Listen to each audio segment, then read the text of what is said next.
যখন আল্লাহ সুবহানাহু ওয়া তাআলা আপনাকে কোনো কিছু দিতে চায়, কেউ তা কেড়ে নিতে পারবে না। কেউ আপনাকে তা অর্জনে বাধাও দিতে পারবে না। এমনকি পুরো পৃথিবী যদি কোনো কিছু অর্জন করা থেকে আপনাকে বাধা দেয়, তবু তারা এই কাজে সফল হতে পারবে না। পাশাপাশি পুরো উম্মাহ যদি আপনার উপকার করতে চায়, তারা করতে পারবে না যদি না আল্লাহ সুবহানাহু ওয়া তাআলা আপনার জন্য এটা না লিখে রাখেন। অপরদিকে পুরো উম্মাহ যদি আপনার ক্ষতি করার চেষ্টা করে, কিন্তু আল্লাহ তাআলা যদি সেটা আপনার বিরুদ্ধে না লিখে রাখে, তাহলে তারা সেটা করতে পারবে না। যদি আল্লাহ তাআলা আপনার বিরুদ্ধে লিখে রাখেন, তবে জেনে রাখুন কেউ আপনাকে ক্ষতি থেকে বাঁচাতে পারবে না। আল্লাহ সুবহানাহু ওয়া তাআলা আমাদের হেফাজত করুন। ফেরাউনের ঘটনাটি দেখুন। সে তার গুপ্তচরদের মাধ্যমে কোলে শিশু হযরত মূসা আলাইহিস সালামকে সর্বত্র খুঁজে বেড়াচ্ছিল।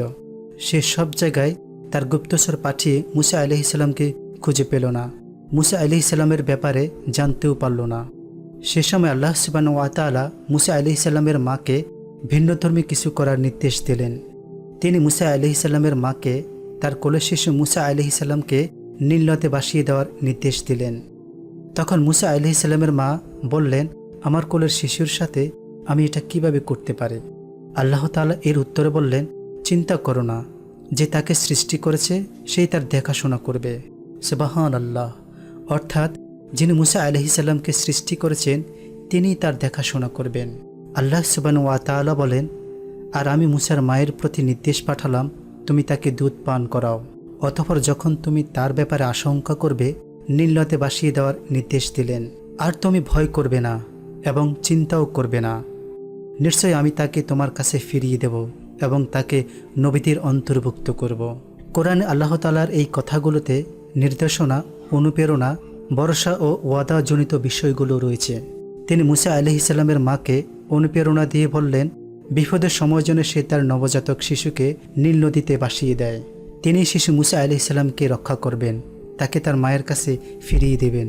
এমনকি আল্লাহ তাআলা মূসা আলাইহিস সালামের মাকে প্রতিশ্রুতি দিলেন যে তার সন্তানকে রাসূলগণের অন্তর্ভুক্ত করবেন। সুবহানাল্লাহ।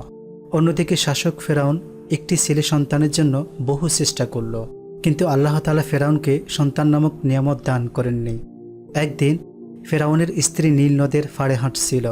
তখন তার স্ত্রী পানির উপরে বেশে থাকা ঝুপড়িতে একটি শিশুকে দেখল।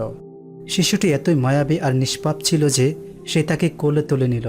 তারপর স্বামীকে প্রভাবিত করে শিশু মূসা আলাইহিস সালামকে লালন পালন করা শুরু করল। কিন্তু আল্লাহ তাআলার পরিকল্পনা অনুযায়ী শিশু মূসা আলাইহিস সালাম অপরিচিত কারো বুকের দুধ খেতে পারছিল না। তখন ফেরাউন বাধ্য হয়ে তার জন্য দুধ বানিয়ে আসলো। সবচেয়ে মজার ব্যাপার হচ্ছে, মূসা আলাইহিস সালামের আপন মাই হলেন তার দুধমা। এভাবেই মূসা আলাইহিস সালামের আপন মা তার নিঃসন্তান মূসা আলাইহিস সালামকে ফেরাউনের রাজপ্রাসাদের বিলাসী পরিবেশে লালন পালন করার সুযোগ পেলেন। আল্লাহ সুবহানাহু ওয়া তাআলার অনুগ্রহ আর পরিকল্পনা কতটা বিস্তৃত! সুবহানাল্লাহ। এটাই আল্লাহ তাআলার ক্ষমতা। তিনি যাকে বাঁচাতে চান, কেউ তার ক্ষতি করতে পারবে না। আল্লাহ তাআলার ক্ষমতাকে কখনো অবজ্ঞা করবেন না। যখন তিনি আপনাকে কিছু দিতে চাইবেন, তখন অবশ্যই তিনি আপনাকে দেবেন। কেউ এতে বাধা প্রদান করতে পারবে না। ভালোভাবে সালাত আদায় করুন। গভীর মনোযোগের সাথে অন্যান্য সকল ইবাদত করুন। দেখবেন সঠিক সময়ে আল্লাহ সুবহানাহু ওয়া তাআলার অনুগ্রহ আপনার কাছে পৌঁছে যাবে। আর যদি সেটা আপনার ভাগ্যে না থাকে, তাহলে কেউ এটি আপনাকে এনে দিতে পারবে না। সর্বদা আল্লাহ তাআলার পরিকল্পনার উপর ভরসা রাখুন। নিশ্চয়ই তিনিই উত্তম পরিকল্পনাকারী।